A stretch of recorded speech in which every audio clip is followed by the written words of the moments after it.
សូមស្វាគមន៍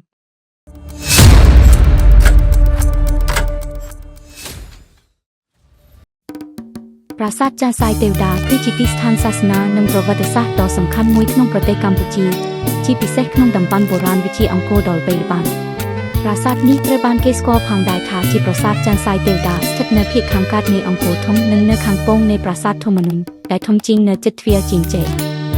សាស្ត្រាប្រវត្តិសាស្ត្រប្រាសាទចាស់សាយទេវតាត្រូវបានសាងសង់ឡើងនៅពាក់កណ្ដាលសតវត្សទី12ក្នុងរជ្ជកាលព្រះបាទសូរវរ្ម័នទី2ឆ្នាំ1113ដល់ឆ្នាំ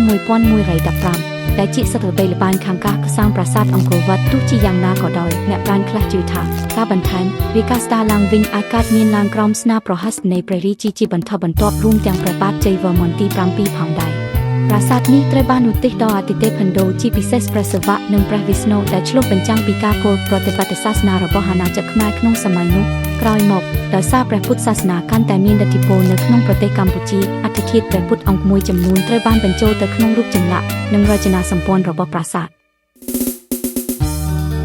លក្ខណៈស្ថាបត្យកម្មប្រាសាទចាស់សាយទេវតាគឺជាប្រាសាទតូចមួយប៉ុន្តែមានភាពល្បីល្បាញដោយសារចម្លាក់ដ៏ប្រណិតនិងចម្លាក់ទេវតាទេវស្រីយ៉ាងល្អប្លង់ប្រាសាទធ្វើរបៀបឈើឆ្កាងដែលមានទីសក្ការកណ្ដាលគោបុរាណចំនួន4បំច្រកចូលនិងផ្លូវដែលនាំទៅដល់រចនាសម្ព័ន្ធសំខាន់ប្រាសាទនេះត្រូវបានសាងសង់ឡើងពីថ្មភក់ដូចជាបូជនីយដ្ឋានអង្គរជាច្រើនហើយត្រូវបានតុបតែងដោយចម្លាក់លៀនស្រាលដែលពិពណ៌នាអំពីទេវតាហិណ្ឌូនគរបាលនិងលំនាំផ្កា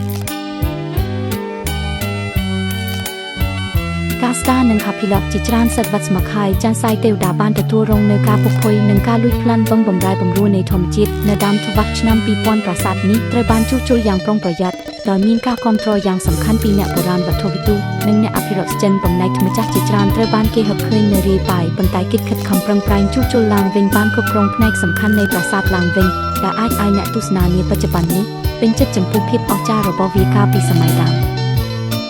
សារៈសំខាន់នាពេលបច្ចុប្បន្ននេះប្រាសាទចាស់សាយទេវតាទោះបីមិនធំជាងប្រាសាទជិតខាងមួយចំនួនក៏ដោយប៉ុន្តែត្រូវបានផ្ដល់តម្លៃសម្រាប់ចម្លាក់ដ៏ប្រណិតនិងជាឧទាហរណ៍នៃតំណាងការផ្លាស់ប្ដូររវាងឥទ្ធិពលសាសនាហិណ្ឌូនិងពុទ្ធសាសនានៅក្នុងស្ថាបត្យកម្មខ្មែរវាជាកន្លែងឈប់ដ៏ពេញនិយមមួយសម្រាប់ភ្ញៀវទេសចរចូលទៅទស្សនាប្រាសាទអង្គរដោយផ្ដល់ការយល់ដឹងអំពីប្រវត្តិសាស្ត្រសិល្បៈនិងជីវិតសាសនានៃប្រទេសកម្ពុជា